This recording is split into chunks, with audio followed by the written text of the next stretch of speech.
एक उबले आलू से बना मज़ेदार कुरकुरा और टेस्टी सा नाश्ता आज मैं आपके साथ शेयर कर रही हूँ। तो इस मज़ेदार से नाश्ते की रेसिपी अगर आपको अच्छी लगे तो प्लीज़ एक वीडियो को लाइक दे दीजिएगा और साथ ही में यहाँ पर चैनल पर नए हैं तो चैनल को सब्सक्राइब कर लीजिएगा। तो चलिए हम इस मज़ेदार से नाश्ते को बना लेते हैं। सबसे पहले एक मिक्सिंग बाउल ले लेंगे और बाउल में यहाँ पर आधा कप भर के गेहूं का आटा लेंगे। आटा ये वही नॉर्मल आटा है जिससे हम रोज़ रोटी बनाते हैं। अब इस आटे के साथ ही यहाँ पर 2 बड़े चम्मच हमने सूजी भी ले ली है। तो छोटे कप से मैंने डाल ली है ये सूजी, और सूजी बारीक वाले हमने यहाँ पर ली है। तो आटा और सूजी को डालने के साथ ही इसमें स्वादानुसार हम नमक डालेंगे और नमक को डाल करके यहाँ पर 1 चम्मच लगभग ऑयल डालेंगे। तो कुकिंग ऑयल इस तरीके से ऊपर से डाल लिया है हमने। अब हाथों से दोनों चीज़ों को, सभी चीज़ों को यानी कि अच्छी तरीके से मिला लेंगे और मिला करके यहाँ पर जब सारी चीज़ें मिक्स हो जाएगी आपस में, तब यहाँ पर इसका आटा गूँथ करके तैयार करेंगे। थोड़ा थोड़ा पानी इस तरीके से लेंगे और इस तरीके से आटा इसका लगा करके ले लेंगे। आटा इस तरीके से सॉफ्ट ही रखना है, ज़्यादा ना सख्त गूँथना है और ना ही ज़्यादा नरम लगाना है, यानी नॉर्मल आटा गूँथ करके यहाँ पर तैयार हमें करना है। तो आप अगर मैदे से बनाना चाहें तो आधा मैदा आधा आटा इस तरीके से भी यूज़ कर सकते हैं इस नाश्ते को बनाने के लिए। तो यहाँ पर इस तरीके से हमने आटा मसलते हुए लगा लिया है। डो हमारा लग करके लगभग तैयार हो चुका है। तो डो इस तरीके से लगने के साथ ही अब इसको यहाँ पर हम ढक करके यानी कि कवर करके रख देंगे रेस्ट पे। तो यहाँ पे 10 मिनट के लिए इसको रेस्ट देंगे, तब तक हम दूसरी तैयारी करेंगे। यहाँ हमने एक उबला आलू लिया है, तो उबले आलू के 2 टुकड़े हैं। इसके यहाँ पर इस तरीके से छिलके निकाल करके पहले ले लेंगे।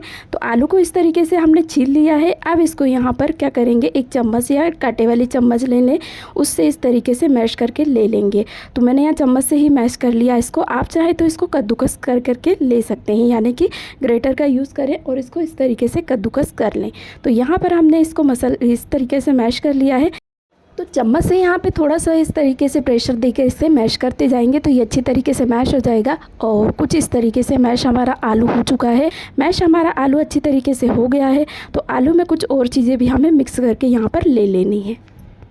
तो आलू के साथ ही यहाँ पर एक बारीक कटा हम इसमें प्याज ऐड करेंगे। इस तरीके से बारीक इस प्याज को काट करके ले लेना है। तो प्याज को इस तरीके से डालने के साथ ही यहाँ पर एक बारीक कटा हमने टमाटर लिया है। टमाटर को यहाँ पर बीजों के साथ ही हमने ले लिया है काट करके। तो इस तरीके से हमने टमाटर भी डाल लिया है। अब टमाटर और प्याज को डालने के साथ ही हमने यहाँ पर क्या किया है, कुटी हुई लाल मिर्च डाली है 1 चम्मच लगभग। तो इस तरीके से आप हरी मिर्च का भी इसमें यूज़ कर सकते हैं। हमने यहाँ पर कुटी हुई लाल मिर्च को ऐड कर लिया है। अब इसके साथ यहाँ पर कुछ और मसाले भी हम साथ ही में डाल लेंगे। तो आधा चम्मच लगभग यहाँ पर चटपटे टेस्ट के लिए चाट मसाला हमने डाला है। और इसके बाद यहाँ पर आधा चम्मच लगभग हल्दी पाउडर डालेंगे और थोड़ा सा लाल मिर्च पाउडर का यूज़ किया है क्योंकि हमने यहाँ पे कुटी हुई लाल मिर्च डाली है तो थोड़ा सा ही यूज़ किया है। अब यहाँ पर लास्ट में टेस्ट के अकॉर्डिंग यहाँ पर नमक डाल लेंगे और इस तरीके से नमक को भी डाल लिया है हमने।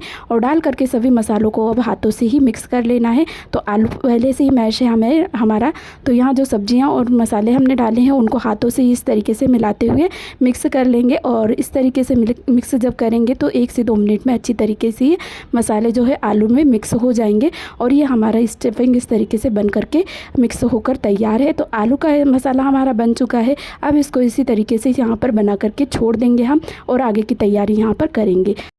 तो यहाँ पर हम गैस पे एक तवा या पैन रखेंगे इस तरीके से। तो तवे में 1 चम्मच यहाँ पर तेल डालेंगे। उसमें यहाँ पर तेल जैसे ही गर्म होगा 1 चम्मच राई, इसी के साथ 1 चम्मच जीरा डाल देंगे।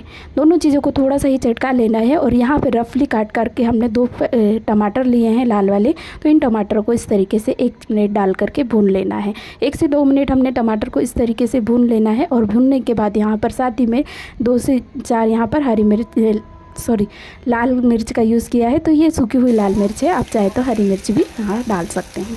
तो इनको भी डालकर 1 मिनट के लिए बस चला लेंगे और अच्छी तरीके से यहाँ पर इसे चलाने के बाद ले लिया है हमने। और यहाँ पे गैस की फ्लेम को बंद करेंगे।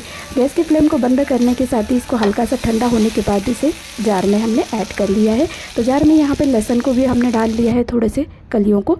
तो इस तरीके से डाल करके अब इनको हमें पीस करके लेना है। तो जार में इस तरीके से स्वादानुसार नमक भी ऐड कर लिया है हमने, और थोड़ा सा अगर आप चाहे तो पानी ऐड कर ले। तो मैंने यहाँ 2 चम्मच लगभग पानी में डाल करके इसको अच्छी तरीके से चला करके ले लिया है। तो इस तरीके से हमें इसकी चटनी बना करके तैयार यहाँ पे करनी है। तो इसको हम बाद में देखेंगे। अब यहाँ पर हम अगली तैयारी यहाँ पर कर लेंगे। तो यहाँ पर हम डो की ओर आ जाएंगे और डो को अच्छी तरीके से फिर से मसल करके ले लेंगे। तो इस तरीके से मसल के ले लेना है 1 मिनट के लिए।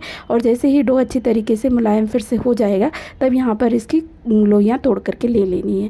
तो 3 इस तरीके से बराबर बराबर भागों में हमने आटे को तोड़ करके इसकी लोइयाँ बना ली है। और लोइयों को बना करके अब इसमें से एक लोई को हम लेंगे और ले करके इसको बेल करके तैयार करेंगे। तो बड़ी सी रोटी इस तरीके से सूखा आटा लगा करके ले लेंगे और इस तरीके से रोटी बेल करके तैयार करेंगे। तो रोटी को इस तरीके से बेल करके बड़ा सा रोटी बना लेनी है हमें। और बड़ी सी रोटी बन जाने के बाद यहाँ पर इस तरीके से रोटी हमारी बन करके तैयार है बड़ी सी, उसको यहाँ पर किनारे निकाल लेने हैं और इसको स्क्वायर शेप इस तरीके से दे देना है। स्क्वायर शेप को दे करके यहाँ पे इसके 4 इस तरीके से बराबर बराबर भागों में कट कर लेना है। तो 4 बराबर भागों में कट करने के बाद यहाँ पे नाश्ता हम बनाना शुरू करेंगे। तो एक को लेंगे और इस तरीके से ले करके यहाँ पर हाथों में रखेंगे और इसमें जो हमने आलू का मसाला बनाया रखा है स्टफिंग, उसको इस तरीके से इसमें डाल करके भरना है यानी कि, और इस तरीके से पैक कर लेना है। तो इसी तरीके से हम सारे बनाकर यहाँ पे तैयार कर लेंगे। तो एक और देख लीजिए, एक को लेंगे और इस तरीके से मसालों को डाल करके इस तरीके से दूसरी ओर फोल्ड कर देंगे एक तरफ से और चारों तरफ से इस तरीके से पैक करके ले लेंगे। तो ये नाश्ता इस तरीके से हमने सारा ही बना करके यहाँ पर दूसरी बैच भी बनाई है इस तरीके से, देखिए। तो एक एक से इस तरीके से हमने सारा को बना करके तैयार कर लिया है। नाश्ता हमारा सारा बन करके यहाँ पे तैयार हो चुका है। अब इसे फ्राई करने की ओर चलना है। तो गैस पे हम यहाँ पर कढ़ाई रखेंगे और कढ़ाई के यहाँ पर ऑयल को गर्म होने के बाद यहाँ पर एक एक से इस तरीके से तेल के टेम्परेचर को अच्छी तरीके से गर्म करेंगे। एक एक से नाश्ते को इसमें डालेंगे और अच्छी तरीके से गोल्डन फ्राई होने तक इन्हें फ्राई करेंगे। तो अलट पलट कर फ्राई करेंगे तो सारी बाजू से अच्छी तरीके से ये फ्राई हो जाएगा और इस तरीके से ये गोल्डन जब होने लगेगा तब इसको एक एक से इस तरीके से निकाल करके ले लेंगे। एक्स्ट्रा ऑयल थोड़ा सा निकलने दें, उसके बाद इसे किसी डिश या प्लेट में निकाल करके ले ली। तो इसी तरीके से सारी बैचेस को फ्राई हमने एक एक से कर लिया है। बहुत ही मज़ेदार और कम समय में बनने वाला नाश्ता है ये। तैयार है बन करके इस तरीके से। तो सारी बैचेस को हमने यहाँ गोल्डन फ्राई करके तैयार कर लिया है और ये नाश्ता इस तरीके से बन गया है। अब यहाँ पे जो हमने चटनी पीस के रखी है उसको देख लेंगे।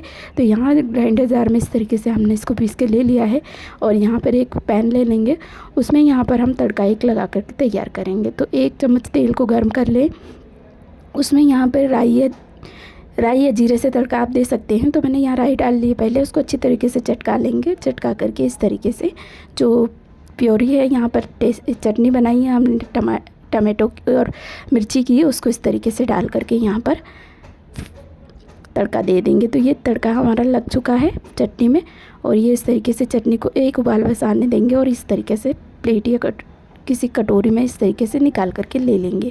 तो चटनी अभी हमारी बन गई है मज़ेदार सी और ये हमारा नाश्ता भी बहुत ही मज़ेदार बना है। तो समोसे कचौड़ी के अगर आप शौकीन तो इस तरीके के नाश्ता आप फटाफट से बना करके तैयार कर सकते हैं और परिवार को खिला सकते हैं। तो साथ ही में ये चटनी भी बहुत ही मज़ेदार बनी है। तो फ्रेंड्स, आज की नाश्ते की रेसिपी आपको अच्छी लगी हो तो प्लीज़ वीडियो को लाइक शेयर कमेंट ज़रूर करें और साथ ही में चैनल पे नए हो तो चैनल को सब्सक्राइब करके घंटी के बटन को भी दबा दें, जिससे कि आने वाली रेसिपी की नोटिफिकेशन आपको मिलती रहे।